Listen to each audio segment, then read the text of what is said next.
Greetings fellow Packers or Filipinos against corruption and kleptocracy. Did you know that one of the biggest enablers of corrupt government officials in the Philippines is their own family? Sure, there are other people who help these officials steal money, like other politicians, lazy government workers, and even people from other countries. But the real issue often lies closer to home. The biggest enablers of these corrupt officials are their wives, mistresses, and children. It's become normal for corrupt officials to have mistresses, or kabit, and they flaunt it like a trophy.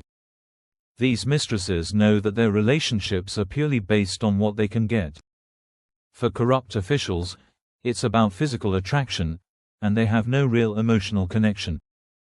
These women use their looks to get what they want, pushing these officials to steal more money to support their lavish lifestyles, fancy houses, expensive cars, designer clothes, and accessories. They are aware that beauty fades, so they maximize their time with these corrupt officials to gain as much as they can before they lose their appeal.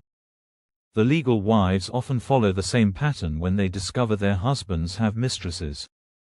Instead of confronting the situation, they compete for attention and demand more wealth, encouraging their husbands to steal even more.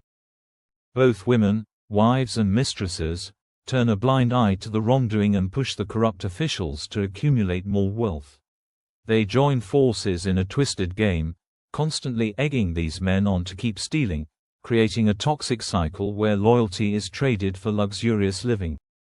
This is how corruption continues to thrive, with family members cheering on dishonest behavior instead of standing against it.